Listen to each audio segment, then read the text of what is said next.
Yo. Yo. You already know Shoot the Fade with Nino on the Cut Different Network. Today is a special episode because we got the creator of Shoot the Fade with Yago in the building. Big Yago, not the little one. Definitely not the little What's up with it, bro? What's going on, man? Yo, can't call it. Not much. I want to start off by saying I appreciate you picking me specifically to do your interview. Oh yeah, it's only right. You know, you started me doing this shit. You put me on the. Everybody has one, and then we came up with the idea to do this. Yes, sir. So it's only right that I get you specifically to interview me, because you brought me in this shit. Alright, so of course I'm not going to be asking from a curious standpoint for most of it because, we well connected, so I know a lot about you, but I'm going to be asking these questions specifically for the viewership, for people that don't know the ins and outs about your life, your upbringing, and stuff like that. So sure. A lot of questions you might feel like, why is this nigga asking me this? But you got to know. Nah, we professionals. It's for the show. Alright, so we might as well get the easy shit out the way. Let's get to your history. Let's talk about your upbringing. For the people, where you come from? Alright, I come from Dayton, Ohio. I went to school in Huber Heights, small little town, suburb. You know what I'm saying? Like I said, I put a skit on this song. On one of my songs on my album. Put a skit on there with Dave Chappelle. Was like, I grew up, what'd he say?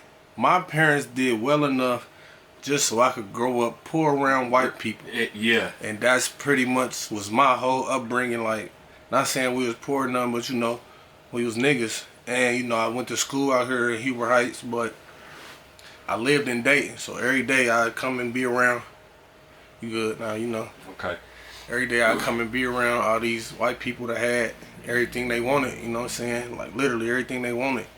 And then I go home to the opposite of that. Not necessarily opposite, my mom did what she could, you know what I'm saying? She definitely did her thing. But so to the white people, you was poverty stricken, but I'm pretty sure to the rest of your family that's from the west side of Dayton, y'all was probably the creme de la creme of the family. Yep. Just because I know what it was like to move, or not necessarily move, but to go over my family member's house that to me was hood rich. Mm-hmm. It was a different experience because of the area, the energy. So I'm pretty sure when they came to your crib and then y'all went outside and played, it was a different vibe than if you was in 600 somewhere, hilltop somewhere. You feel me? For sure. So did Clarence live at home with both parents? Nah, not at all. My dad, I didn't even meet my dad until I was like 10 or 11. Mm-hmm. And then after I met him, he got took from me when I was 14. Damn. So I done had the longest relationship. I had a great relationship with him though. He taught me a lot. In that little bit of time. For sure, he taught me a lot. For sure, taught me how to conduct myself like myself. You feel me? And he taught me a lot for sure. But nah, Clarence didn't live at home with both parents. Shit, I barely lived with the one parent. Shit, once I turned 17 and I graduated, me and my sister moved straight to the city. Today. Straight to Dayton. We lived on Genesee, right off Gettysburg in GVC. Okay. I'm like 2 years, and then from there I always had my own shit or figured it out. Right. From there till this day. So back to your dad. What happened to your dad, if you don't mind me asking? He got shot on some lame shit. Mm-hmm. Was your dad in the streets? For sure. Then they're king of the streets. One of them. From what I was told, you know what I'm saying? Yeah. For sure. So, from what you was told versus what he showed you, tell me what type of man your dad was. He showed me like a businessman type. Like I didn't see what everybody the stories people told me after he passed away. I didn't see that. I just saw this big stocky ass man. Yeah.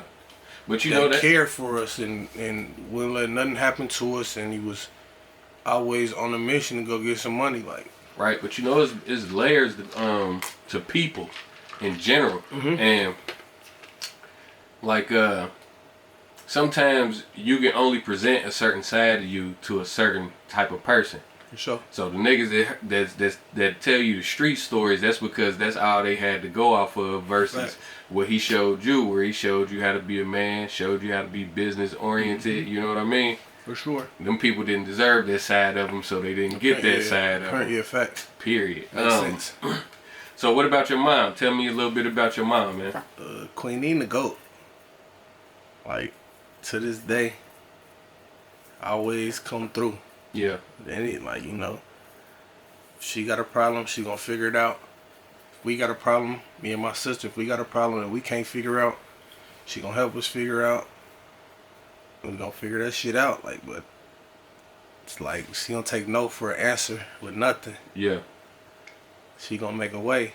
Yeah. Out of no way. Yeah. So Queen Neen is the big homie. For sure. It's like my best friend, okay. The biggest. I can relate to that. That's my mom, man. Shout out to Queen Neen. Poo-poo. All the grandkids call her Poo-poo. Yeah.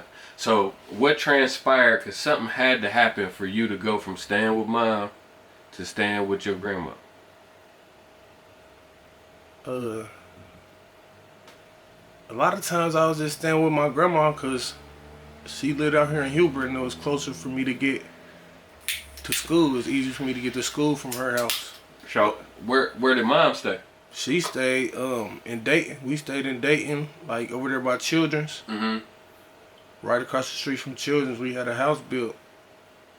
We was the only family to ever live in there. She just looked to the, like, probably a year ago, sold that bitch to Children's for them racks.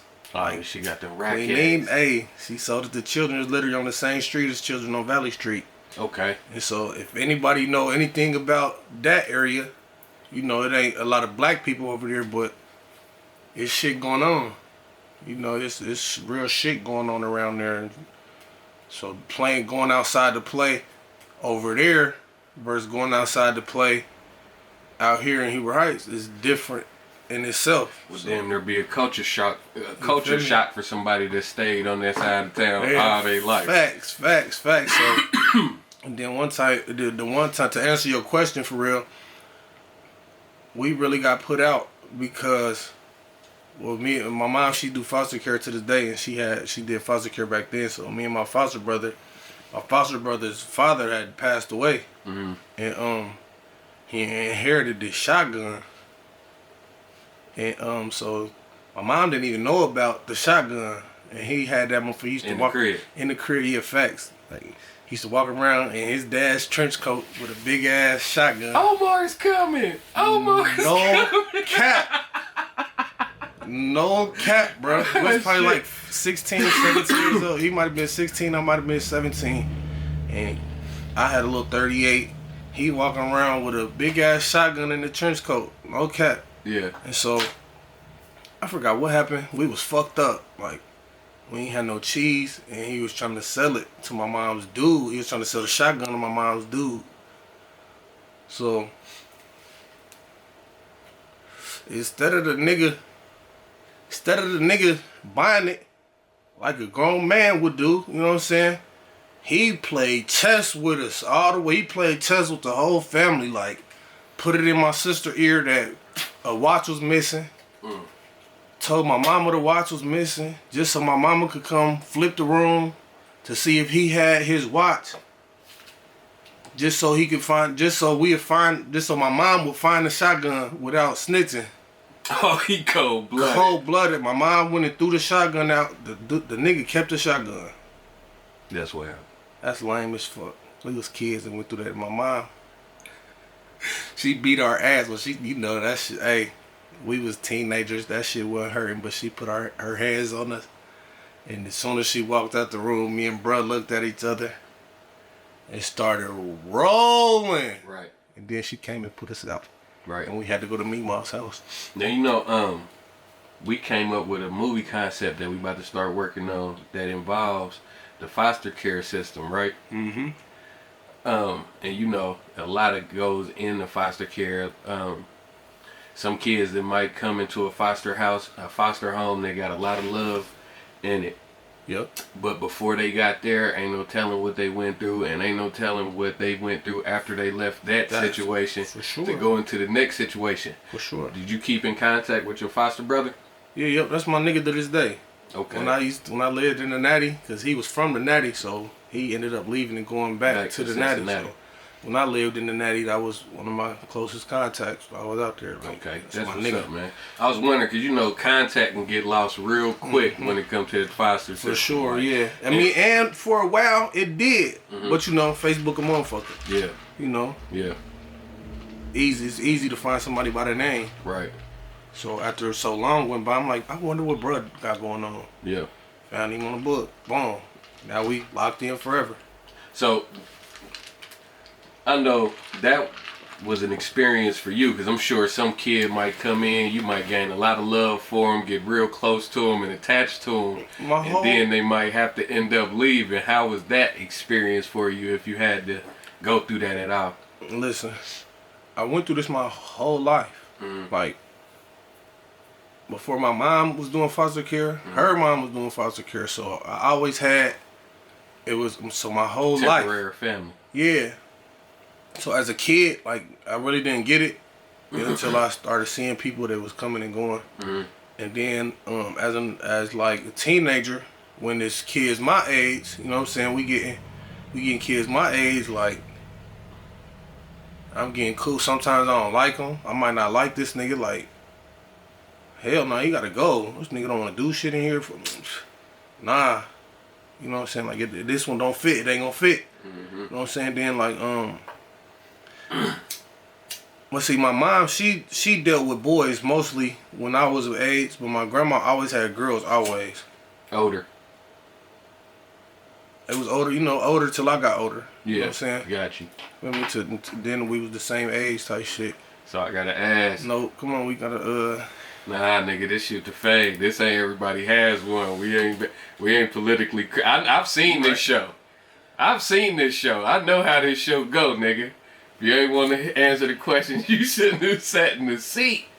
Did you used to crack any of the foster kids when you got an age? For sure. Is that how you lost your virginity? Nah. No, okay. No. Yeah, I was just wondering. You know.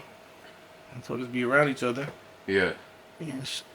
We ain't family, and y'all got me around this motherfucker so much. This motherfucker keep looking at me. I keep looking at her. So we seeing each other. We looking at each other. Then, boom, y'all leave us in the house together. What y'all expect? And this the thing, though. You know, in the moment, living in shit, you don't really peep it. But when you reflect and you can look back on time, you can really tell certain shit, especially when you got kids, because you can see your kids going through the same shit that you done went through. So it's easy to pinpoint it. Nigga, when we was teenagers, especially entering into our teenage years, nigga, we were blood thirsty for some pussy. You can say it. This shit the fade. Yeah, boy. For that cat, boy, niggas was really on some the dog in me type shit. Ain't no cat. It was. So yeah, that was like a setup waiting to happen for yeah, any it's like teenager. y'all bring, and then it's like, shh, she fine. Like, oh, I'm weak. I'm young and weak. I don't even really understand what's going on. Why am I just gravitating towards her? Why is she gravitating towards me? Like, Gotcha. I ain't gonna lie. I've been down that road for sure. I ever tell you my aunt used to be a foster parent? I think so. I think you did. Yeah, I know the feeling. So the way I got this pretty much set up, bro, is I got it to where it almost feel like we walking down your timeline. Let's do it. So this ain't never happened. Ain't nobody ever did that to me. So, yeah, I know. Cause you know I'm Himothy. I'm Hemi Neutron. But this ain't about me. This about you. All right. So, as a kid growing up, what were like some of the things that intrigued you on television? I know, of course, cartoons, TV shows. What type of shit did you grow up watching? What you about to say? Anybody that's probably 24 and under, they probably ain't gonna know what we go see Boomerang. You remember Boomerang, the cartoon channel? Yep. Yep. Yeah, like as a kid, Yeah. everything on Cartoon Network from Dexter's Lab. Dexter might have been my favorite. Or Ed, Ed and Eddie, Kids Next Door. You know, shit like that. So you was a Cartoon Network Cartoon baby. Network You didn't really kid, for fuck sure. with Nickelodeon like that? I did. Okay. I fucked with Cat Dog. I fucked with Hey Arnold. Okay. You know, but I was tuned in at 4 o'clock for Dragon Ball Z. Tsunami. Feel me? It was different. What was the robot in that? Ed, the little nigga in the bodysuit and the spaceship. Yeah. I think his name was Ed. Yeah. Yeah, that shit So was. I was definitely Cartoon Network kid. What else I really watched like growing up? Home Alone was my shit. You know, this is the basic 90s shit. Anything in the 90s, I'm probably tuned in. So you feel like 90s was better than the 2000s?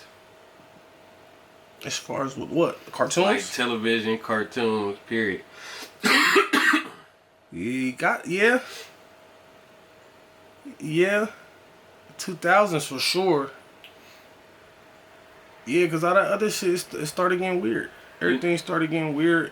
Like, Yeah, you know, the late 90s, I feel like those type of shows, children's shows, cartoons, they were geared more towards a mature audience. It's almost like something was up around the 2000s going into the 10s. It's like they start literally dumbing down all the television. Yeah, it almost make it seem like that type of shit we used to watch helped mature us. I wonder if I'm starting to really wonder how much of the TV shit got to do with how the maturity level. Yeah, because I got a 16-year-old. And when I was 16, bro, I was like real life running the Barbie family. No, but like you was being mature. Yeah. Though, like I'm running the family barbecues, being able to cook food, shit like that. Like I notice a lot of kids like that now.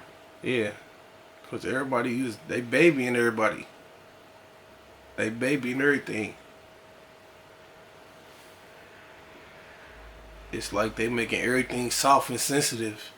Everything. Everything. Everything is soft and sensitive. All them crude jokes that from the 90s movies and shit You could would never not be tolerated. A lot of stand-up comedians. Think about it. Who's somebody that probably Richard Pryor could never be a comedian in 2023. Fuck that. Stone Cold Steve Austin could never be. The Rock could never be a wrestler in these days. Most definitely couldn't. I seen The Rock on TV the other day, and he sound out of body, trying to be PG, like trying to keep it like he can't even really be The Rock like he want to and say certain shit. See, I seen a clip from way back in the G that went way over my head when I was a kid. Oh, that was another thing I meant to answer when you asked me what I watched growing up, wrestling. And I still watch that shit to this day. But I seen the clip of The Rock and Stone Cold off air. And it went over my head what Poontang and Strudel used to be. What do you used to be talking about? Hold on, I just want to let you see something real quick. This is how I got them set up. I don't want to see that. No, just right here. I just want you to see something. I want you to see where we at. The last line. Boy, listen, boy, that shit dope. So since we there, let's talk about it. Wrestling. Bruh, I seen a clip back in the G where Rock was talking about Lillian. Remember Lillian Garcia? For sure. Lillian likes the strudel. And then they put the camera on the, they put the camera on and she was over there like I can't believe it. What do you mean? Listen, fuck just that, but just that's just one of them. What's up, my nigga? Come on, bro. Yeah, Vince would be canceled if you did that shit. Vince McMahon did that. Let Vince McMahon put on a do-rag today. He's canceled. He's fucking canceled. Yeah, bro. That is funny. That shit is crazy. Stone Cold pissed on somebody. Yeah. He said, I'd rather be pissed off than pissed on. That shit would never fly today. Yeah. Everything's so soft and sensitive. So yeah, huge wrestling fan. What do you remember a time or something that you seen that made you interested in wrestling? Yeah. I see Mankind get thrown off the cell. Undertaker. That was crucial. That was. I don't even know if I seen. It might have been a highlight that I saw. I was Mm-hmm. like, what the fuck? Hold up, what's going on? Boom, invested. After that, it was Invested. What's going on this channel? Where can I find that shit at? Boom, found it. Yeah. So would you consider yourself an Attitude Era fan? More ruthless aggression. Attitude Fan Era for more. sure. The Rock raised me. Period. The Rock raised me. You know what I think?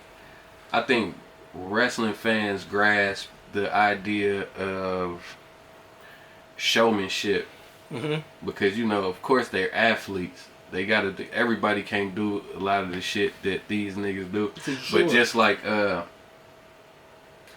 shooting promos, talking shit on the song, it damn near feel like shooting a promo. Facts. You feel me? Hey, I used to want to be a wrestler. Did you? For sure. You want to be a singles competitor or a tag team specialist? It didn't matter. I just wanted to go get a belt or some belts. If I had to be in a tag team to get there, I would have did it. Who was some of your favorite wrestlers outside of The Rock? Of course, he raised you, so. Like all time, or just the ones that had me ready to be a wrestler. See, it's enough wrestlers to actually give a top 10. For sure. Do you feel like you got a top 10? Yeah, it might take a while, but yeah. All right, give me a top 5 then. Top 5? Yeah. Without adding The Rock. Without The Rock, so alright, we know The Rock. Adding Rock to that is like adding Peso to your favorite. Heard. Yeah, he's out of here. Heard. Shout out to Peso. I'm gonna go with top 5. I gotta go with Chris Benoit, number 5. Ah, the name, the non-mentionable. Mentioned him. The unmentionable. Mentioned him. Bruh. That's a conversation to get into in all its own, but go ahead. Hey. Chris Benoit, who else? Kurt Angle, number 4.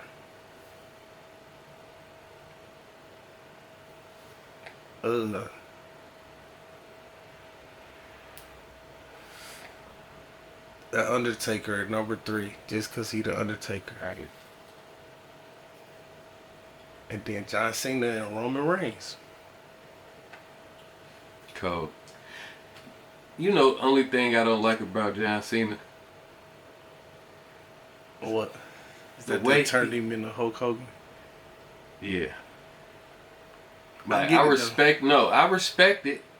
I mean, because when you really think about it, who else would be like perfect as the mascot? John Cena is damn near the NBA logo for WWE. Facts. You feel me? Facts. Like, but I don't know. Ruthless aggression. John Cena was just a little bit different. More. Hey, the John Cena that beat JBL. I ain't gonna lie. Never mind. I ain't gonna do that. But the John Cena that beat JBL. I think your 10 would have been so easy to shoot out. It would have been easy to shoot out for sure. I could then give you 10 heels and 10 faces. Easy. That I could, you feel me? Easily. But yeah, when John Cena beat dude after he was couldn't nobody beat him for like a year. Mm-hmm. Go. Oh, with. Go after The Rock, ain't nobody fucking with him. And then then how they set up him versus The Rock. Mm-hmm. Classic. Right. So, I want to touch on Chris Benoit real quick. Okay. So, do you watch the documentaries and shit? Like, you really like... Yeah, some of them. I can't never get around to watching the dark side. I think I watched like half of it, but I can't never finish. At what point you think they gonna forgive, bro? Because I don't think they are. I mean, of course, his actions can't be forgiven, but you gotta at least be able to understand where his mind was. Not literally what he was thinking about, but literally his brain. Yeah. You feel me? Like they discovered a disease behind that. I can't remember the name of it off the top of my head, but With the CTE. yeah. And dude, they said he had the mind of like a 80-year-old or some shit like that. That mean this nigga was going through dementia and all type like his. Yeah. He wasn't where he needed to be, but that nigga was giving them headbutts for real, bro. Yeah. Like them flying headbutts, Facts, them was a yeah. real thing. Them The wasn't. flying headbutt. And remember, he used to just headbutt people like, ah! Yeah. Like motherfuckers would do that, he'd do that. Like, Yeah.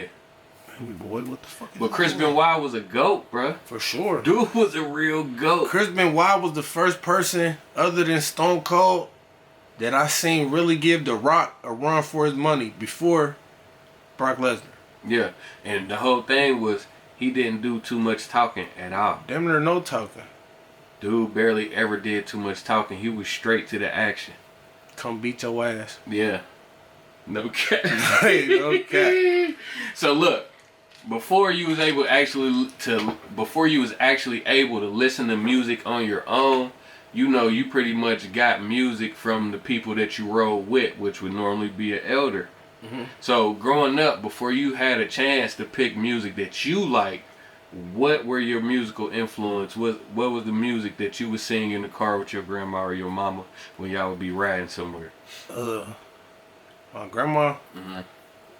he was always on gospel, and so we was on Kirk Franklin and Fred Hammond and shit like that. Okay. When my mom, sometimes we would listen to the radio, but a lot of times we was listening to Jill Scott and Kelly Price and Joe and Carl Thomas, 112, Tyrese. Hey, Tyrese used to really have heat for motherfuckers. Yeah. No cap. Genuine, like shit, like real 90s shit type Yeah. shit, you know. And you know certain songs. Is there any song specifically out of those group of people when you hear it, it bring you back to a memory? I love them. If you could play a song like, play some shit like, I wanna know what turn you on. The first thing I think about is being on the way to football practice after I just got out of kindergarten or first grade, and we in California. On the way to football practice, Valencia Park Hornets play flag. I was number one, nigga, receiver. Mm-hmm. Give me the reverse, I'm gone. Like, I remember that shit off of that. Like, that memory. Like, so, all type of songs. Like, Peaches and Cream. I can remember living in Tennessee. Peaches and Cream. That's funny. I was literally about to say I would love to sing a little Jamar in the back of the car singing Peaches and Cream. Okay. That should be crazy because you don't even really realize it, but music really has a timestamp on your life. Like sure. certain songs, it ring off, even if it wasn't a song that you per se don't feel like was a song that. What? It'd be certain music that just ring off, and you like, damn. I remember. I could hear a Jeezy ad lib, and I could remember being in my dad's Chevy. Like I could hear Lil Jon. Yeah. Just randomly, and I remember being in that van, listening. So are these the vehicles that your dad owned the van too? Yeah. So man, 4 years, what were you listening to with your pops? Man, when y'all jumped in that whip. Pops got me hip to Lil Wayne. Yeah. Pops got me hip to 50 Cent. He got me hip to Jeezy. He got me hip to some shit. Yeah. So that's where you pretty much got the hip hop part of the music. Yeah. It pretty much came from riding with Pops. Yep. For my birthday, he gave me I got 500 Degrees. Ooh, I love that album. I got 500 Degrees, and then I got the Missy Elliott. I think what's it called? Under Construction. Yeah. Yeah, I got Missy Elliott, Under Construction. That's one of your favorite artists, ain't it? I believe. Did I hear you say that? That's one of Lil Wayne's favorite. I might have said it though. She for sure really great. I'm not no possibly one of my. Yeah. I just heard Lil Durk do a cover over one of her song. For real? Yeah, I can't remember what song it is though. But I heard a snippet of it. I heard it. It wouldn't have took him not to find it. So when you was finally able to listen to music on your own, what was the first CD you remember buying with your money? Well, the big timers, Hood Rich. Real shit. Yeah, it was either that or between Hood Rich and Crunk Juice. Okay. But it might have been Hood Rich. I think it was Hood Rich. I think Hood Rich came out way before Crunk Juice. But that big timer shit fuck my life up. Fuck up. Well, I remember Meemaw broke my Lil Jon CD. She wasn't on that shit. I used to have to hide my shit. That's crazy. I used to have to hide my shit. So outside of them, what was some of the music that you was running to listen to? I ain't gonna lie. I fucked with Ludacris so heavy. Somebody got me on, I think it was Dan. Dan got me on that pre-release Therapy. It was a mixtape. It wasn't against the album, but the mixtape had me like, well, he top 10. He top 5. I'm telling y'all, he better than all them niggas, bro. I'm telling you. Ludacris was the reason I started growing my braids for the first time. Me too. Dude was one of my Me too. No cap, bro. He them there.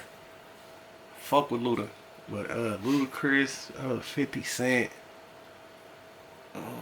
Lil Wayne, I got on Lil Wayne bad. I didn't want to hear nothing else but Lil Wayne for a while. Me too. I had that in me too. But you know, before we go into some more of your artists, Ludacris is one of the reasons why I be so hard on the enunciation on certain words at the end of my bars. Mm-hmm. I got that from Luda. Mm-hmm. Me too. Yeah, I got that from I got my bars from Luda damn near. Like, dude used to be on some whole other shit with this shit. Like, he was wild. And don't let him get mad at a nigga. Don't let him get mad at the nigga. Get on the nigga ass. But you said Lil Wayne. Mm-hmm. It hurts my heart how the younger generation didn't get to go through that with us. Yeah. Cause I tried to, I was talking to somebody like, boy, you tripping, Lil Wayne, the greatest ever. He was like, well, shit, give me hip. Give me hip then, Unc. And they called me Unc. Give me hip then, Unc. I'm like, bruh, it's just so much shit. Like, I don't even know where to start to get to hip. Like, you just missed it. Yeah. Especially around 500 degrees, lights out. That's when he was really started turning up. That's Lights Out is one of my favorite Lil Wayne albums, and that motherfucker is so underrated, bro. For sure. That Lights Out, the skits on that motherfucker. Yeah. Man, they wouldn't even know what Sam Goody is. You remember Sam Goody, the store, the music store that you can be in the mall? Yeah. I do. It's crazy how life changed so much as far as like how you consume music. Mm-hmm. For sure. Crazy. A CD store. Just to see a CD nowadays is borderline crazy. Crazy. I seen I was in the mall and I seen a Walkman. Like a real Walkman. CD player. I know what a Walkman is. They don't. Fuck is a Walkman. Fuck is a Walkman. Well, it used to be on the bus. Alright, so when did your love for music start to manifest a passion to where you wanted to do it yourself? Like when you be like, that I want to be a rapper. It don't even got to be necessarily when you first start writing raps, but you knew that music is something that you wanted to get into. What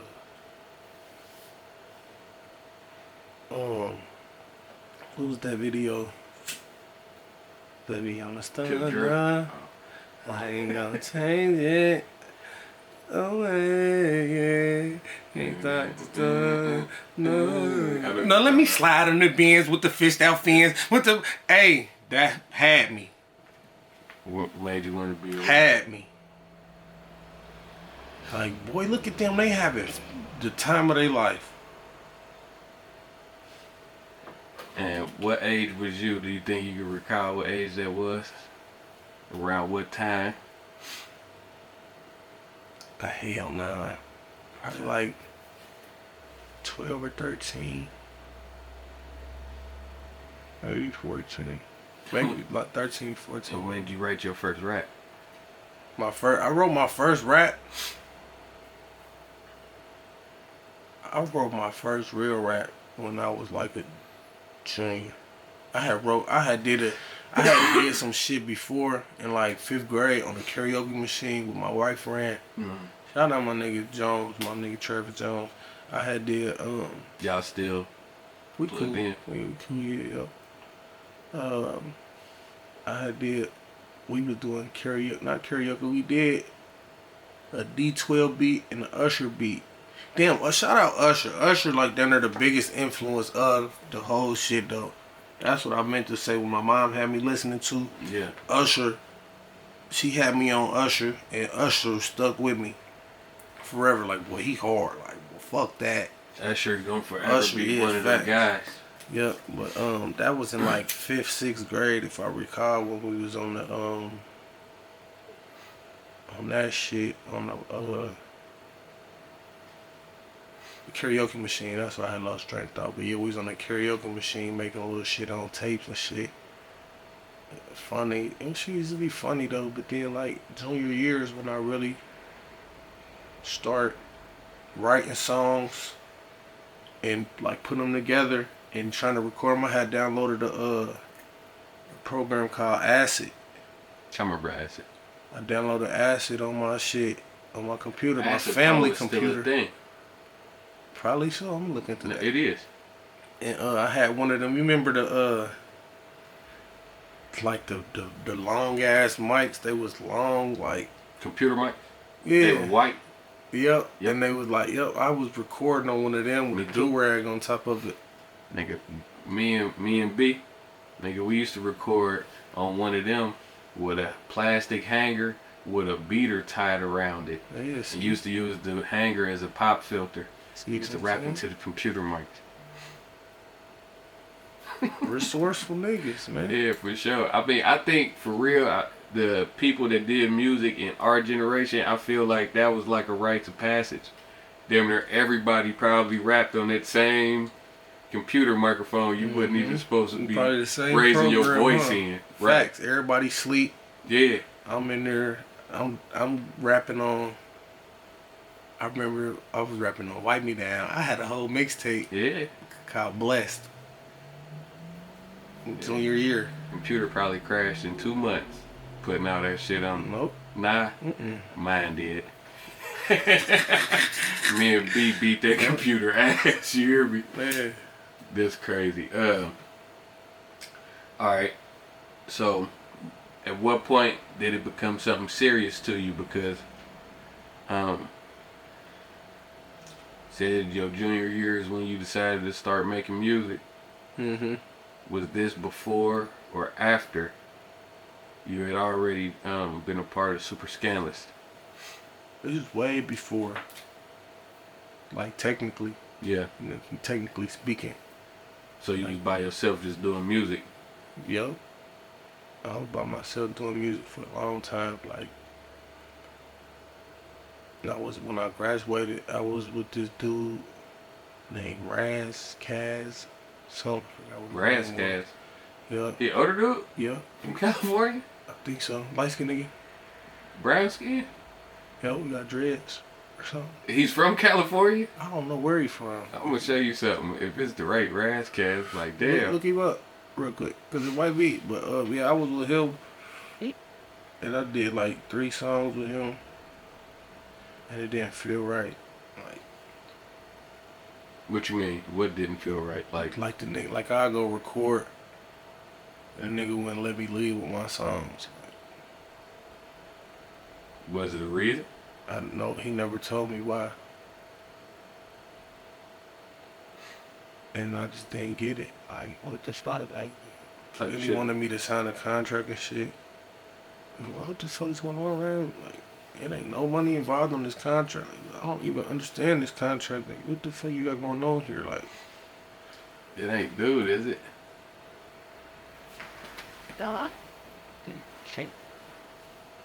nah. I say that nigga was beefing with Game and everybody. Nah, I ain't talking about him. Okay. Like, but I was doing some shit with him, and then I just was like, man, fuck niggas, I'm cool. That's when me and Dre Cash got like real cool, like in real life. You know what I'm saying? That's when we got real cool and shit. So started doing music with him, my Uncle Day Day, Woo, Davo, Booney. Booney used to do music. You know what I'm saying? So this really who we put out. We didn't even put it out, but we was recording the whole mixtape in Jefferson. Hey. Feel me? We recorded the whole mixtape together and shit. We then there was all on the same label type shit. Like, you know what I'm saying? And what was this label called at the time? 3TE. 3TE. Mm-hmm. You know, so What it stand for? Talk of the Town Entertainment. Yeah. Okay. I was over there, and then you know, I kind of moved along from that, and I went to school, was doing my own thing, and I went to school, went to ICB. And when I went to ICB, I met Jotty, who I'm still jumping, Okay. and you know, just from being in school and shit, and seeing what I was in there on, what I was doing, and what he was in there doing, you know, we kind of linked up. Well, I ain't gonna say kind of, we definitely linked up. I was plugged in, you know. We started. You know, it was still jumping. So when I signed with him, it was Young Jumping. He had created Young Jumping his squad. I think It was me, his son, Sean Money, Luck, Freeway Luck. He was still with bruh. I think where he at now? He in Columbus or Cincinnati? Yeah, he was in Columbus last time I hollered at him, you know what I'm saying? Luck. And we was rolling. You know what I'm saying? We was on that. We was going. We was moving. Shit was moving. That's all what he used to say. Like, boy, shit moving. Mm-hmm. Tell you you gotta be ready. You gotta be ready, Young Mar the God. That's what my name used to be, Young Mar the God. Young Mar the God. Young Mar. You gotta be ready, Young Mar. Be ready, baby. It's coming. Shit moving. I'm telling you. We all in Columbus and shit. At the Rick Ross concert and the after party, VIPs, Meek Mill in the same club with us and shit, you know. Shit was moving. But I wasn't ready. I wasn't ready to, you feel me? I don't know. I was locked in the streets. I had other ties, not necessarily to say other ties, but I was locked in the streets. He had me locked in with DJ Swift, where all I had to do was just go over there and create. Beats. All At your disposal. Yeah, that's all I had to do was get over there and go record. And I was on some whole other shit, acting like I'm already famous, stupid shit. Like, I don't know what the fuck I was on. If I look back at me, it's about 10 years ago, 2013, for real. It's about literally 10 years ago. Dumb as fuck. Fucked the whole little opportunity up. You know what I'm saying? So, I wasn't moving fast enough. I wasn't recording fast enough. Now that I'm sitting here thinking back, I was on some just you was bullshit. Flat out goofy shit. I remember we was shooting a video, and I didn't fuck the whole video shoot up. So I'm not doing what I'm supposed to do. The video never came out. I'm in there supposed to be shooting a video, and I'm in there chopping it up when I don't even remember what I was doing, man. Yeah, that's how you know you was bullshit. Over there, so, and just be high, off lean, blowed off weed, off lean, just tripping. Had you off your Sometimes I get in there and handle business. What? You had Like, to do something you for feel me? them For to him to even, you feel me? have So, you in the and situation then it at was all. like, and I got there and I got comfortable. Too comfortable. I got too comfortable and was tripping. And I'm seeing everybody around me. I'm seeing Luck. Make bangers off beats I passed up on. Like, just stupid shit. Like, Yeah. like, nah, that beat ain't my style. With the dumb shit, boy. Make a song of that. That's basically what bro was telling me. Okay. So what ended up happening that pretty much put an end to that situation? It's just bro, like, respectfully moved on. He moved on from me. Like, But he feel kept me? it 100 with you. Yeah, if I see him right now, it's love. Hey, shake my hand and give me a hug. You feel me? Yeah. I could, if I wanted to, I'm pretty sure I could. Because I know he see what I got going on right now. I'm pretty sure I could take him my whole little catalog and show him what I got going on and get, you feel me? And get back to it. You feel me? I'm pretty sure I could do that.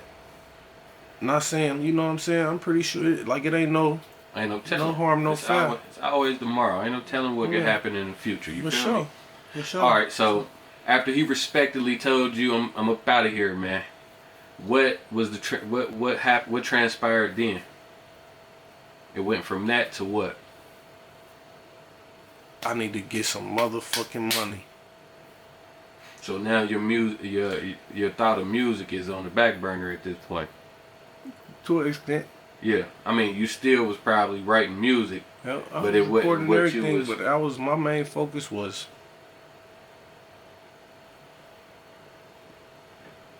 I ain't even gonna lie. It was. I wasn't even. I was in my head. I was trying to get some money, but looking back, I wasn't doing shit. But sitting around, making just enough money to go get some pills or some lean, and get some weed, and either make a song or scroll through my phone or find somebody to end up with that night. And wake up and do that shit All over again. every day for about 4 years. 3-4 years. And during this time, was there any music being produced at all? It was, but that shit wasn't it. Because you It really was like, you know, I ain't even gonna say that shit wasn't it. Cause you know, while I was with bro, I put out, me and Dre Cash still came together and put out Me and My Cousin, the first one.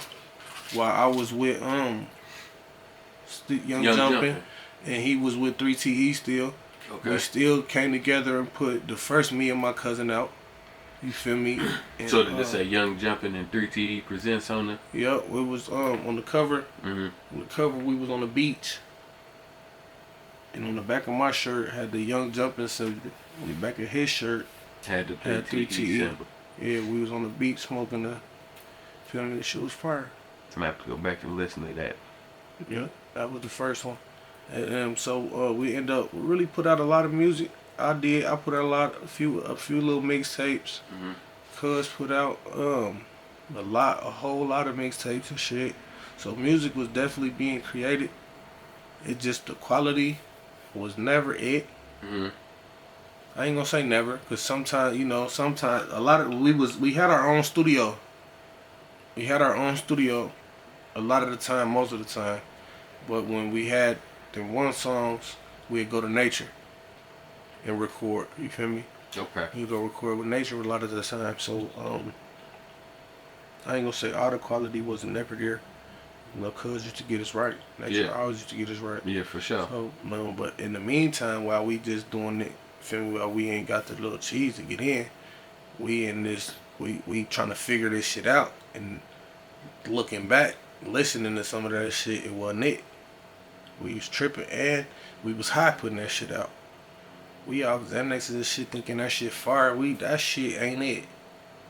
So I'm speaking on my shit. Yeah. You feel me? I ain't speaking on nobody else that was, you feel me, Yeah, there doing nothing. Yeah, But to me, after listening back, that shit, what the fuck was I doing? Tripping. And this was going on for a few years. Until I started, you know, then I really was trying to get some money. Like, once 2015 hit, I was really on some fuck this shit. I'm trying to get some money. So, what was the process to that? You know, niggas take trips. Cause interstate trafficking. Feel me? Yeah, I get you. You know, I was crossing. You know, I was taking shit over here and tripling the price. You feel me? Tripling the price and bringing it back, bringing them bread home. Were you working on music at this time? To an extent, I was trying. I was just too busy. I'm trying. You feel me? I'm on the highway, and if I'm not on the highway, don't get me wrong. When I was down the way, I'm writing songs. Mm-hmm. You know what I'm saying? I'm trying, but I'm still getting high. Yeah. I'm still off these Xanax bars. And you still I'm still off lean. I'm still not even in the city. You feel me? I'm worried about police. I'm worried about everything except music. But when I can get a chance to sit down, I'll write a song, write it in my phone. I'm writing about what I got going on. Fuck it. Yeah. Let's write about this. Fuck it. That's what they love to hear. The nigga, when you got a real road going, you a slave to your phone for real. Mm-hmm. What? I was slave to the highway. The back and forth. That shit was thrilling to me. I ain't gonna lie. That shit was just thrilling. Just to be away from everything. Getting Well, you know, a nice amount of money. We rode to Virginia a couple weeks ago, and you didn't seem to have that same sentiment. Hey, listen. That was a while ago. That was young. It was a different me. Yeah, that was Yago Taylor. Yeah, you know, a different person. Yeah, for sure. From Who Rode With You, the Virginia boy. That shit. So you got a lot going on, boy. I can't get caught up in nothing. Hey, I used to be riding in the back seat, laying down, just so the black person wouldn't get spotted around with this white person. Like, right. So look, that's deep. That's a red flag. Mm. You felt like it. Yeah. Period. I just try to be invisible. When I was out there, you know, a lot of people go out of town to do that type shit, and they want to be flashy. They want everybody to know them. They want everybody to know they in town. Right. I don't want nobody to know me. Okay. I just want the person that's driving me to know me. So, at what point did super scandalous become a thing?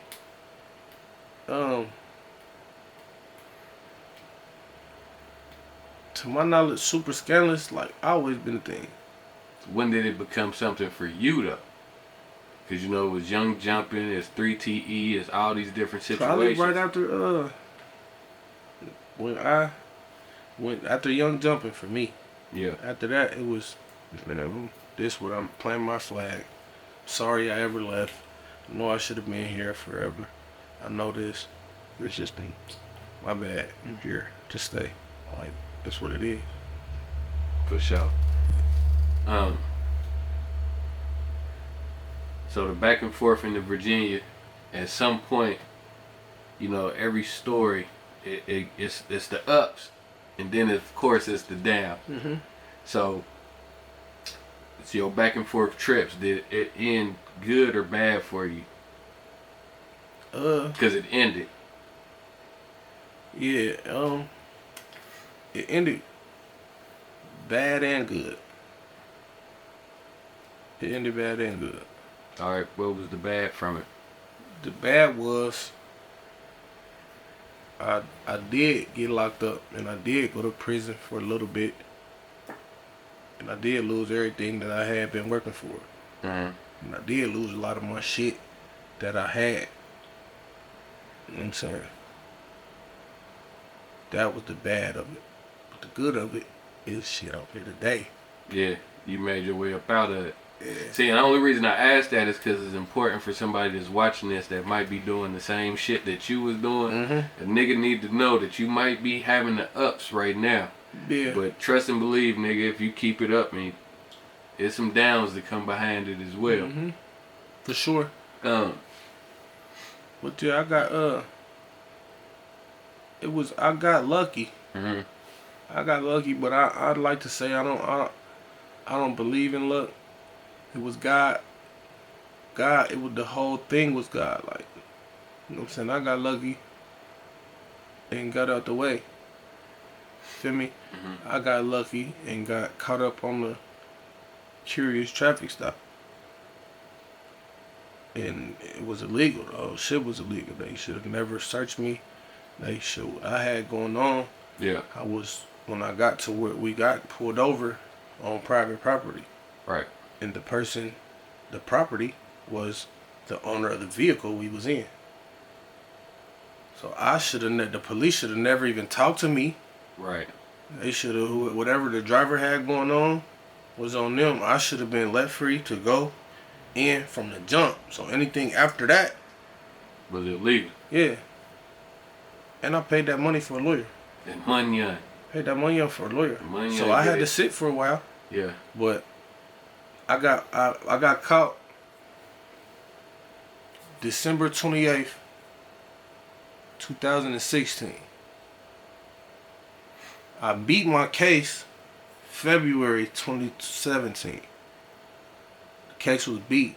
But since I'm over here in these overstate lines, I'm on probation for some shit that had already happened back in the day.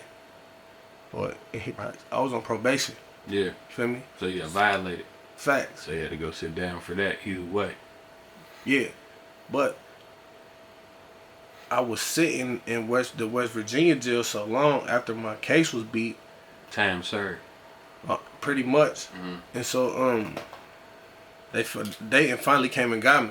It was coming down to where West V was just gonna have to release me, or Dayton was gonna have to come and get me. And so, I'm on my PO's ass. Had my sister calling the PO. Had my mom calling the PO. Had my girl calling the PO. I'm writing the PO. Like, when is y'all gonna come get me? Like, you feel me? So, like, you know what I'm saying? When y'all gonna come get me? So, I sat from January all the way to May. When I got back here, I'm thinking I'm about to get out. Shit, I'm home. Shit, I was a little probation, whatever. What do you do? I'm home. No, I had a case from Miamisburg that I had to deal with. They wouldn't let me out till I dealt with that. And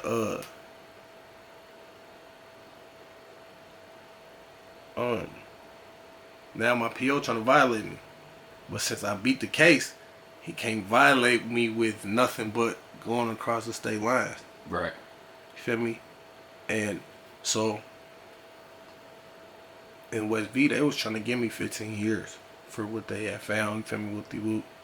Ain't gonna talk about what they found. We beat them, whoop de whoop. So I get back here in May. I had to go face what I had in Miamisburg and get out. Then after I do that, I bonded out in June. Feel me? Bonded out in June, I think. It was something like that. And so I get another court date. No, I didn't bond it. I bonded out in May, later on in May. So I got another court date in June for my PO shit. And then it was like, I'm thinking, fuck that. I had to pay my lawyer. My lawyer in West V was amazing. The paid lawyer I had down here in Ohio was crazy. That shit, they tricked me into pleading guilty in Miamisburg just to get out. Knowing that the case was no case. But they done tricked me into pleading guilty. I'm like, bro, I didn't even do what they said I did at all. Hold up. Do you want to get out? That's what they hit me with. Like, man, what the fuck? I'm like, man, whatever. Fuck, I do indeed want to get out. So they tricked me into doing that. And then so I bond out. 3 weeks later, I go back to court for my violation. This nigga don't even show up. My lawyer don't even show up, bro. Then as we the last people in the room, he sends his assistant. This bitch comes in and don't even say nothing on my behalf. I'm in there speaking to the judge to myself, like, like, yeah, I got this going on. I've been out 3 weeks and I got 3 jobs. I got a son to take care of.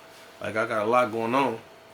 Feel me? please don't send me though. If anything, like, let me get a drug treatment. Like, come on, like, whoop-de-whoop. That's what I'm in here saying. Oh, you needed a refund. You needed your money back. Man, they cuffed me the fuck up that day and gave me 7 months. But since I had already did 5 months up there, they added that on, so I had to go do 2.5 months in CRC. But that's why I said it was, that It could have fast shit. been way worse. It could have been way worse. I could have got caught with an intent to distribute or some shit like that. This that wasn't even 15 years ago, so I'd still be locked up. Yeah. You feel me? Yeah. If they would have been able to, you feel me? Right. Yeah, crazy. Alright, so I like to consider you a well-seasoned artist at this point. You've been doing this shit for long enough. I need to know your opinion on what's the top 5 artists in the city right now without including yourself. Top 5 artists in the city? Yeah, your top 5.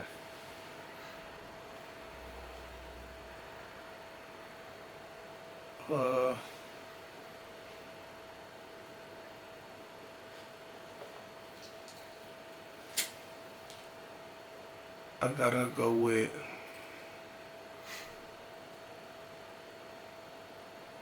Jovi number 5.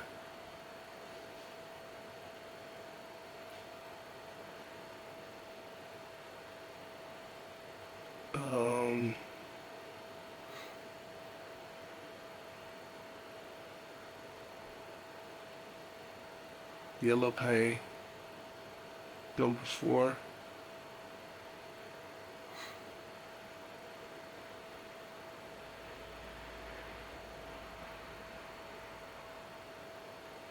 My nigga Dre Cash, the hardest motherfucking nigga working in show business, for show.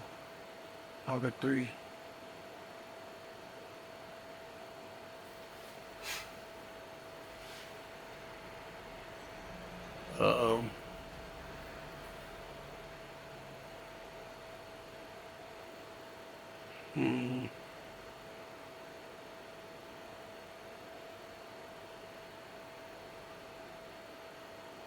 C Server, number 2. He came home crazy. And then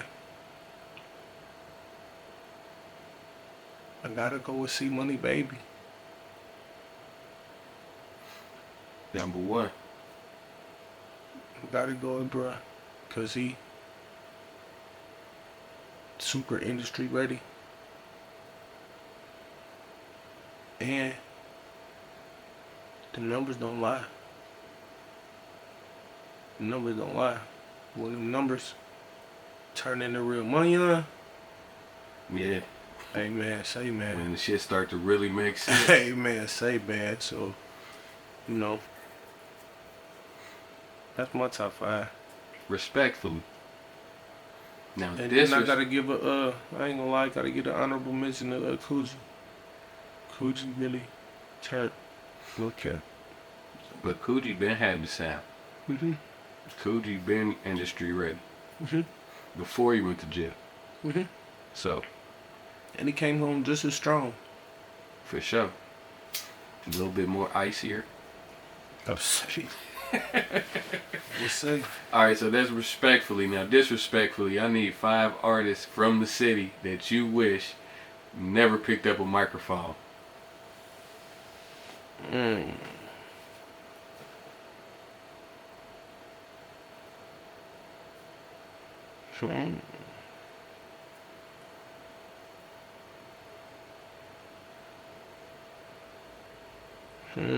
Hey. You wanna shoot the fader? Nah. You wanna shoot, I'm trying to buy. I'm just trying to think though, like.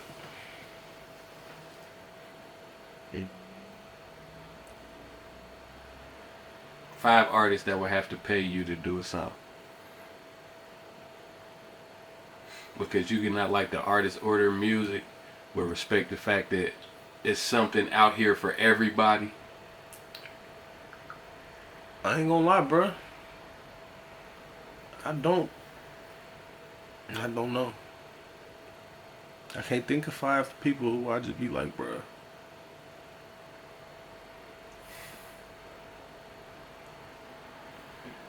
You know, I do feature with whoever. You know what I'm saying? You cap. I can tell, Hey. bro. It's all right. You know what? For the fact that you're an artist, I still actively an artist. I'm gonna let this slide. But you know how I do a feature with whoever though. Yeah, for sure. Wait for episode 20 when it's my turn. I want to be episode 20. Got you. I feel like this. You know what I mean? Mm-hmm. And then ask me. Ask you the 5. Fuck it. What's your 5? No, Shit, you still shoot the fake. What's your 5? No, this ain't no. I answered the first 5. You answered the second 5. Nah, 5 rappers who didn't. Now we're gonna wait till episode 20. This ain't about me. This about I know you. it ain't, but it's Hey. Nah, this ain't your show today, bruh. Wait, I got it for you though. Wait till episode 20. So, just like most artists do, right? Right. It come to a point to where everybody get fed up and wonder if this shit is even for me anymore, right? Yeah. And I'm sure whenever you came out with your album, The Last Chance, that's where you were at in your music career, right? Yeah, facts. Facts. It was like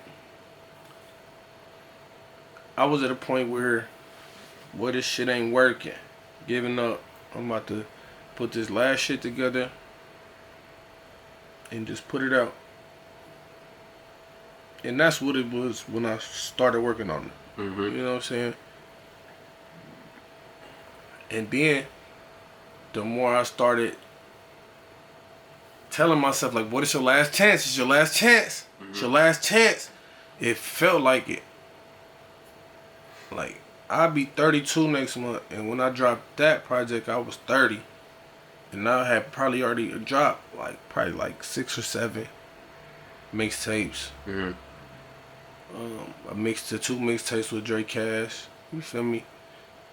We promised each other we was at least gonna do this last 3rd one, if this the last one. But you know that we promised each other we was gonna do this 3rd one. For sure. So we had started working on that. You know what I'm saying? And then it just all the songs, it was like it was coming together to me. And then it just really felt like it's your last chance. Until I was really just gonna stop. I wasn't gonna put out no project ever again. Yeah. I was just gonna put out singles. If that's what I meant by this. It's your last chance. Like, nigga, you getting old, you 30 plus, and a lot of people ain't trying to hear that shit. That sounds crazy. That's crazy. Hey, no cap, it's that crazy. Sounds crazy, by the way. But that's what that was like. You know what I'm saying? And so it's your last chance. So I just put my all into it. Like, it's your last chance. Like, at first it was sounding like last chance, whatever. I'm just gonna put it together. That's what it was at first. Right. As I started going through it and doing it, it was like, start really feeling like it. yeah, it's your last chance. You gotta give them your all. Mm-hmm. Feel me? So whenever you put it out, what was the reception? The reception was, it was a good reception. Like, it felt feedback. like, positive feedback from a lot of different people. Then I see people in there quote my, you feel me, like bars and shit. Like, I ain't gonna, don't get me wrong, like, not a lot of people, but a few people. Enough people. More than before. Like, you know what I'm saying? That's the CD that really gained my attention. Like, it. They had me hitting you up like, hey, I ain't gonna lie, this shit tough. You feel me? Yeah, for sure. That's around the time you start shooting your own videos and everything. Yep. I thought that was dope. You start putting everything. How long did it take you to record that? How long would you say the recording process was for that? From about, I started doing it in 2019. That's when I wrote the first song. What quarter? Like 4th quarter, 2nd quarter. It was more towards the end of the year. Yep. Towards the end of the year. And you dropped it when? The CD, the project. Yeah. What was it, June 2022? June 2022? Okay. I believe so. And what made you tell yourself that you was gonna shoot your own videos? Shit, I knew how to do it. Coming from school? Yep. school, but it was like easy to me Right. to do that shit. Somebody, I forgot who it was. Somebody told me like, bro, you know what type of phone you got? I'm like, shit, such and such and such. He said, bro, you know you got the cinematic on that motherfucker. Like, I'm like what? Yeah, bro. Showed me what he done did with it. Like, what? Oh yeah, babe, hold this, do this, go back and forth with it, bring it back and forth. Yeah. So you had your girl shoot your videos for you. Yep. That's dope. Yep. Went about a little stabilizer thing.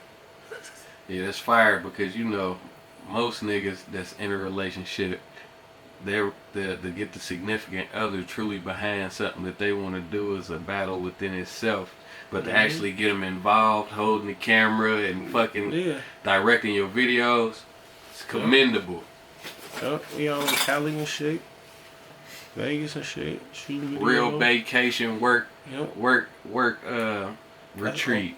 On cross country, I shot a video. I mean, I shot a scene right on the same street where Tupac got killed, right on the same corner. Yeah. In Cali, I was trying to get on Crenshaw somewhere, but we was running late. Then the motherfucker going from San Diego to back to Vegas to get on the plane. Oh yeah, you was playing with time. Yeah, we had to stop in LA to eat real quick before we headed to Vegas to get on the plane. Well, that trip back was crazy. But yeah, so I didn't get all the footage I wanted. And then we was across the street from the Staples Center on one of the shots on cross country. We was in like this little alley right across the street from the Staples Center, and it was the BET Awards going on. I didn't even know. I would have got closer and shit. You feel me? Yeah. We got closer and made something different of it. I was just in the alley. So being from here and then seeing all that shit at one time like that, going from California to Vegas and back and forth and through all that shit, did it do anything for your mental? Like, I ain't gonna lie, I'm used to that. Cause I used to, from the time I was to like 3rd grade, I lived in Cali. I lived in San Diego, so going to driving to LA and driving to Vegas, that shit was like, I'm not gonna say normal, but you know, like, you know, a little trip for us. We used to do that all the time. Like, right. So I always used to go to Vegas a lot. I've been in the casinos, walking around, probably doing shit I wasn't supposed to be doing. You know what I'm saying? Yeah, and I still got family out there, so we visit out there all the time. And got you. We still make it a thing. Like when we go out there, we meet them in Vegas or somewhere. We go out there to Cali and then go to Vegas or something. So we still do that type of shit. Yeah, every time you go out there, you have a good time too, right? So even though it don't do nothing to you to be out, anytime you come back to this motherfucker, ain't it just like a sobering experience? Like, damn, this motherfucker ain't. Yeah, for sure. Facts. Because when I went on a cruise last year, I went in December. So when I came back, it was snowing and shit. Like, shit was disgusting. Weak. Like, it was just like weak. What the hell? So yeah, it's humbling. Got you. But it's motivating though. At the same time, like I gotta make that shit like a regular. Like I gotta get it. I gotta put me and all my people in position to where we can all relocate together. Bruh, that's the dream. I swear that's the dream. Even if I gotta go do it first and relocate first, gotta then make the way for everybody else to come. Cause that shit, I just feel like everybody that I know and that I'm on good terms with deserve that type shit. That part. Alright, so to get back on the timeline of things. So you dropped The Last Chance. Right. And then somewhere in between there, 4Yes happened. Yeah. And what is 4Yes? 4Yes is, to me, it's like a rebranding. Okay. It's like we rebranding from super scandalous, because a lot of people don't want to work with scandalous people. Not saying that anything will ever change from, we super scandalous, but just trying to change the image, from super scandalous to forever straight. Feel me? That's what 4ES is. Feel me? Forever straight. Okay. And who's all a part of that collective? You got me, Dre, Big AK, my nigga Trey. We got Turtle. We got my nigga A Up. My nigga Sue. Feel me? Nigga Mike B. I don't give a fuck if he try to disown us or not, nigga. Fuck all that. Mike B. 4ES, nigga. What did I miss? Anybody? I hope I didn't miss nobody, but that's the team. And check out what projects y'all got coming up? Shit. Me and my cousin. 3 For sure. Yeah, me and my cousin 3. So is there gonna be a 4? Because I seen Drake Cash nigga say something about retiring. Yeah. It's gonna be a 4. He just capping. No, you can't really pay him no attention until. Cause that right after the nigga said he was retiring, he put out like 4 or 5 fire ass snippets. It was like, what is this nigga on, man? Right after he talking about return, he said he gonna put out 30 songs a day. Ain't nobody. And he's capable. Nah, I know. It's Like, possible he can actually do that shit. That life. He was going through something that day. Yeah, so sometimes, a lot of times, take my nigga very seriously. Don't get me wrong. You feel me? Take my nigga very seriously, but sometimes you can't pay dude no attention. That dude crazy. Especially on that motherfucking Facebook, man. But you know what? Over these past couple years, you done added a couple different more hats onto your already.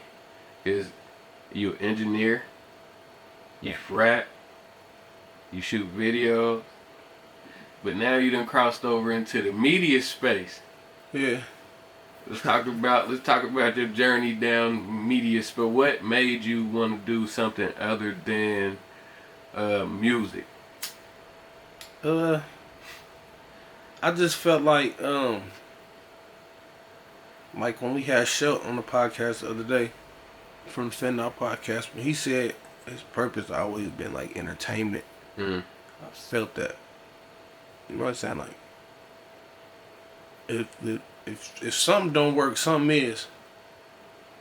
You know what I'm saying? Mm-hmm. I'm this close to downloading Fruity Loops and becoming a producer. Right. You feel me? Like, it's something gonna work. I'm telling you, and the more shit you start doing, the more value you add to yourself.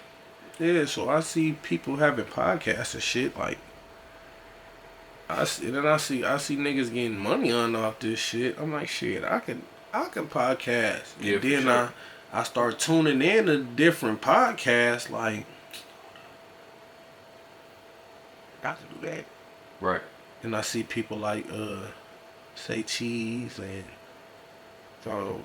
Vlad, and I really don't see nobody in our city, let alone Our region. I don't see nobody doing that shit. So if it's cause from them places where it's people doing that shit, they helping people grow. Yeah, for sure. You feel what I'm saying? So if I could bring people one-on-one interviews that's, that and I could do interviews with people that, niggas fuck with me. I don't give a fuck who don't. Like, realistically, yeah, I really don't got no enemies or none of that shit. Like, niggas fuck with me, like, off the strength. You know what I'm saying? So, motherfucker, come fuck with me. You know what I'm saying? Like, but before you got in the interviews, you got a reaction channel. Yep. Where you was still trying to highlight somebody other than yourself. You feel me? Mm-hmm. How did that start? Like you said,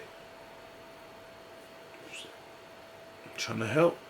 Yeah. Trying to, you know what I'm saying? I started doing reactions and shit, and then I'm like, fuck it, I might as well do this for my city. Like, You feel me? Mm-hmm. React to people's videos from here. Yeah. And you know what I'm saying? And because I see people doing real numbers, reacting to shit. Mm-hmm. So if I could build a following reacting, why not build that following with motherfuckers from Here. from, Yeah, for sure. Yeah. That's dope. So you start watching other podcasts, seeing that it was something that you could do. You already had the idea that you wanted to do an interview style type show. Mm-hmm. And then I would see you comment on our shit.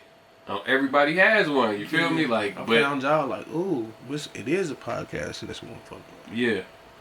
And then, but you would really be like interactive. You feel me? Mm-hmm. Like, would really give me feedback on shit to let me know that you was really tuning in. You feel me? Yeah. So tell me how you stumbled across that and how it went on from there. It was just like timing, like, you know what I'm saying? I was in this. I was at work. I used to do maintenance, and so I used to be bored at work half the time, and a lot of times, like Drizzy said in the one interview, he don't listen to nothing. A lot of times, it be like that where I don't be wanting to listen to music and just all day long. So I'll be listening to books or listening to podcasts. That's when I really started listening to $1 Million Worth of Game. Mm-hmm. Sure, I really was on them. Club Shay Shay. And like, damn, okay. I like this shit. I like this lane. Like me, this podcast is hard. And then I think you just stumbled on my timeline. Like, don't let what we think is better run for you and not slang. But now you just stumbled on my timeline. I seen it like, damn, what's this, bro? Got a podcast? Like, hold up. Because I'm tuned into podcasts every day. Yeah. So why not listen to this podcast and see what they got going on? Right, for sure. You feel me? Tune in. And then I was like, oh yeah, fuck it. Subscribe. I'm tuned. Put the bell on. When this shit drop, alert me. I still get alerts, even though I'm on the show. Yeah. You feel me? Yeah. I still get alerts that shit done dropped. And then I seen you hit me up and you was like, hey bro, I'm trying to start a podcast and shit. What all do I need? Like, what I need to do to start or whatever. I instantly start sending you shit. Because I'm like, yeah, my nigga, he want to do some shit. I'm going to go ahead and put him on. Yeah, facts. Real and then we ended up on the phone. And we was talking about it. And then you told me the idea that you had about doing like one-on-one interviews. Mm-hmm. And you start like spitting name ideas at me. And I'm like, that ain't it. Let me think about it for a Hey, I'm minute. so glad I don't even remember those names now. Hey, it don't even the shit. Me neither. Then neither one of them stick to the wall though. Then I'm like, alright, shit. You one-on-one, like it's you versus somebody. Like, why don't we call that motherfucker like Shoot the Fade with Yago? Cha-ching. And that was like maybe on like a Wednesday. It was like a Wednesday. You came on our show on a Friday. And then you shot the first episode like that Monday, and then you had it on the network by Saturday. I said, this nigga ain't fucking around.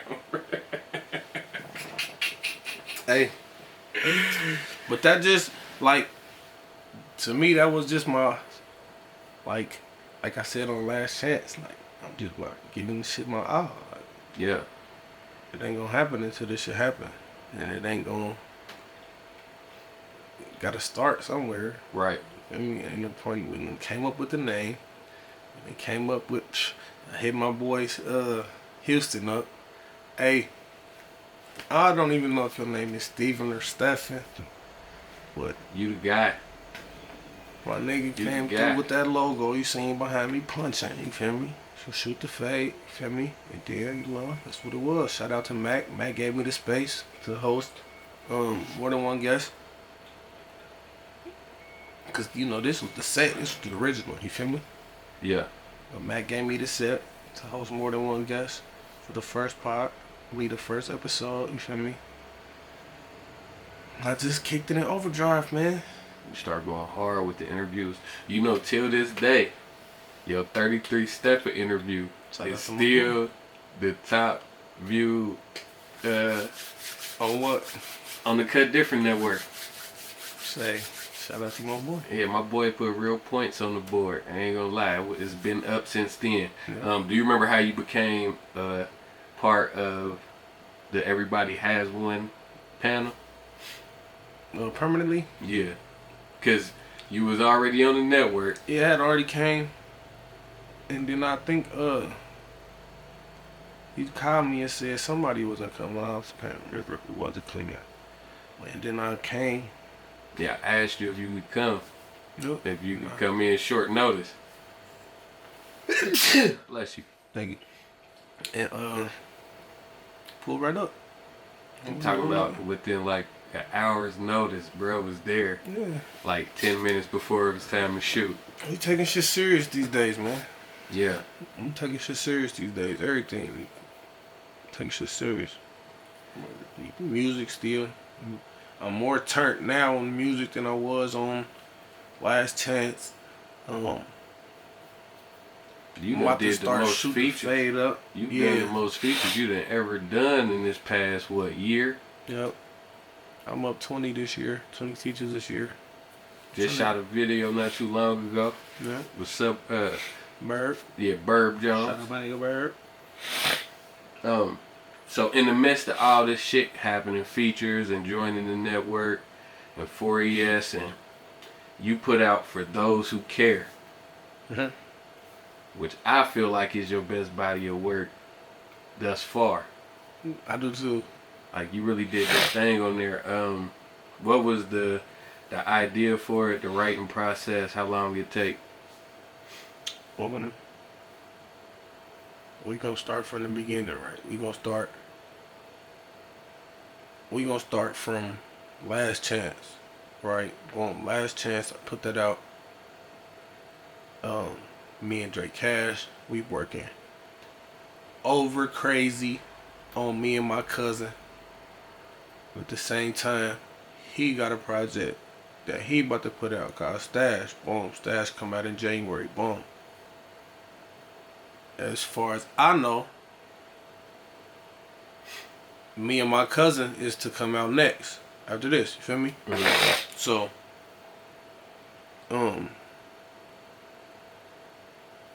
so I ain't gonna lie, I just was every now and then I wasn't even really recording like that unless it involved Dre.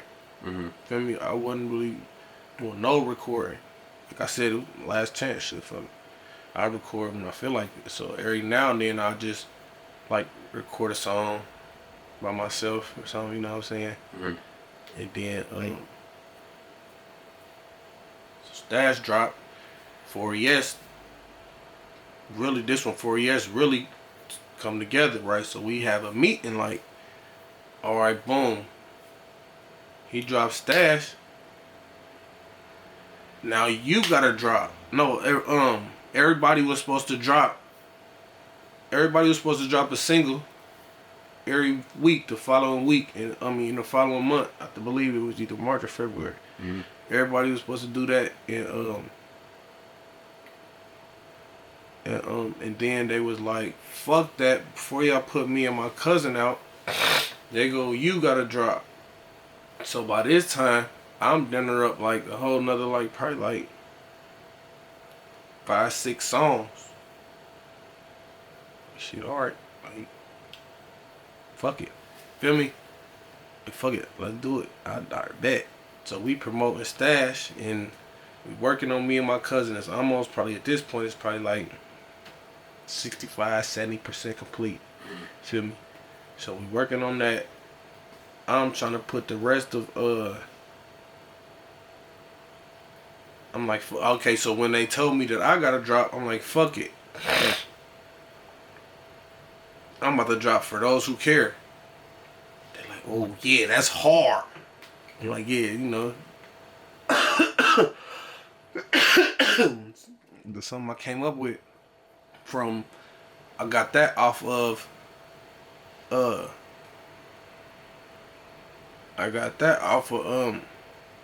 the feedback from Last Chance. You know what I'm saying? So I'm like, shit, you know, I'm gonna do one more. Like, fuck it. Instead of doing a deluxe, I'm gonna just do like one more, and I'm like, fuck it. These for the ones that gave me the feedback. These the ones that care. Like, fuck it, for those who care. Boom. Then I just started recording different songs. Like, boom. This shit just started coming together. Like, boom, boom. Wizard Kelly, boom. Boom. Lido voice, boom. Powder Sugar, boom. I recorded Powder Sugar in 2020. Like, I recorded Powder Sugar probably like a month after Last Chance dropped. So that's been in the top. Feel me? I recorded 3 a.m. in Huber probably like a week or so after that. Damn, you was sitting on that for that long? What? I won't play with that one. I had to put that. Hey, I had to do the right thing with that one. Yeah. Feel me? And it was halfway done for like 3 weeks. That's not one of them ones that you just put in the batter and throw in the grease. You got to slow cook him. You feel me? Instant pot him. Feel me? It was halfway done for like 3 weeks. And I was like, fuck it, let me come back to it. I was drunk. I just left the casino, nigga. This how I noticed this old nigga. This before gambling in Ohio was legal.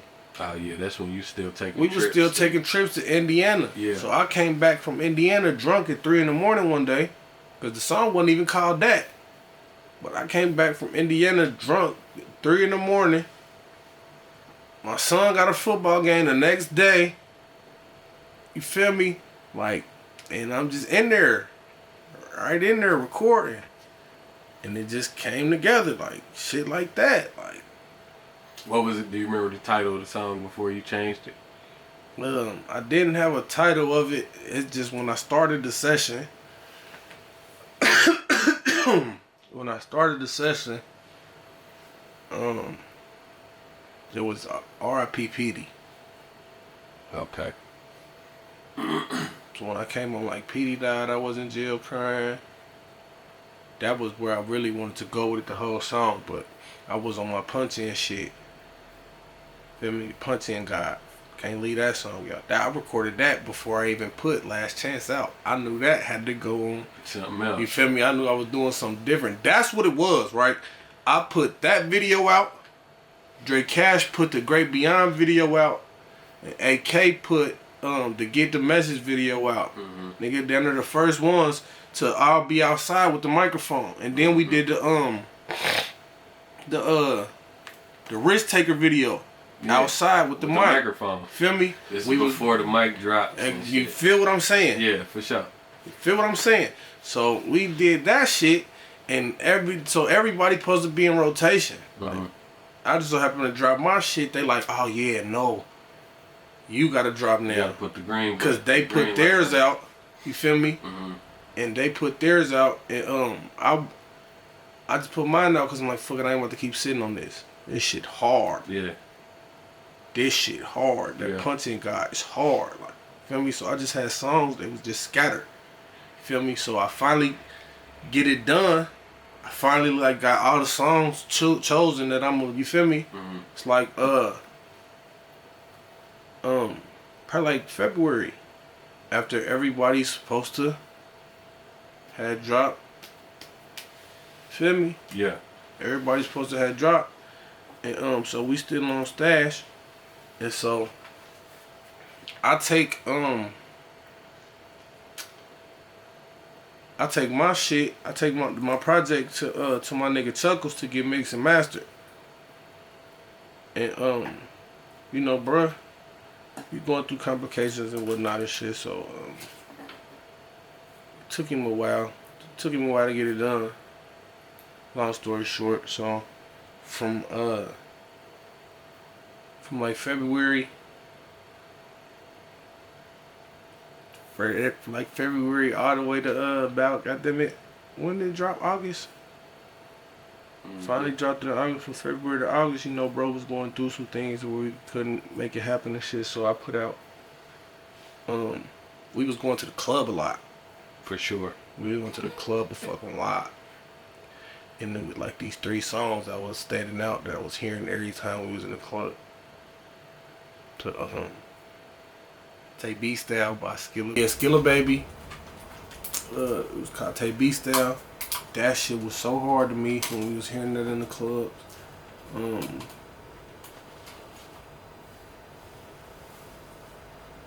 What the fuck? Oh, Yes, sir. Yes, sir. Yes, Chief sir. Keef. I didn't even know that was Chief Keef until I went to find the beat. Man, that hurts for me. Boy, that's hard. Like, ooh, Chief got him one. Yes, sir. So I grabbed that beat, and then I grabbed the motherfucking the 2 Million Peasy, 2 Million Up. I was rocking in the club. I did like a 16 on each one of them beats and put it all together. Feel me? And then shot the video on all the club nights we was going out to. Feel me? Like I'll be so trippy with it. Like I shot the video to that the same night I made the song. So I didn't even really know the words. You was just trying to work. I was just trying to make it happen. Like, you know, fuck it. If I can figure out piece by piece, we gonna make it work through the video. You feel me? Fuck it. I know some of it. Feel me? So we did that. Shout out to my little cousin, Lil Bo, the camera. He was all through the motherfucking clubs, showing how the city operate. Fucking need to go check it out. Yago, keep waiting. But I did that just to, for those who care, like, you know what I'm saying? For the ones who do care about what I got going on, here is this. And since it's taking so long for this project to come out, you know what I'm saying? So, shit was just coming together. And then, a lot of shit came from that, though. Like, when we was going out, we went to an R&B night. I want to say Mellow Moves. And, oh yeah, we shot the video. All using all the club nights and shit, and I just did that for everybody, for the ones who do care about what I got going on. That was just a little sample of what's to come. And oh yeah, we was in Mellow Moods, and I dream of you ever since. That shit came on, and the way that the whole crowd reacted to that shit was different. Like, what the fuck? Like, all these mellow ass songs that came on, this was the one. So I'm like, I told Woo while we was in the club, Big AK, like, boy, I'll turn this motherfucking sample up. What the fuck is you talking about? Nigga was drunk though, you feel me? Drunk talking shit. So I'm in the club. Then pulled the sample up and put it in his ear. Like, yeah, watch this, nigga. I'll be at your house in 3 days, Brady, nigga. On that.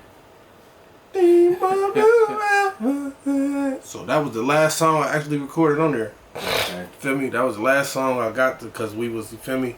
And I snuck that on there, and cause Chuckles, since he was going through the health problems, he was like, "Fuck it, you can put another song in there. I got you." Feel me? Whoopty whoop wham, bad, good looking. I got one too, perfect wham. Throw this on there for the women. You feel me? Throw that on there. You feel me?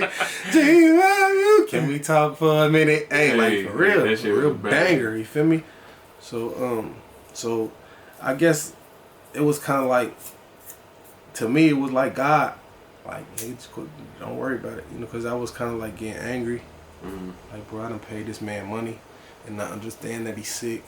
Like, but damn, I paid my money, and we going on after like all 3 these months. months. You think about all the Feel shit me? you could be doing with the money that We you going paid 3 him. months. I could have went somewhere else and re-recorded or something. Yeah, or you could have paid some bills, fed your kids. Yeah, that part. Anything. So, but shit, that song to me was just like a blessing from God. Like, you wouldn't have had this song on there if he would have rushed it, and if he wouldn't have been going through what he was going through. So just, you know, let shit be what it's gonna be. You know what I'm saying? Right.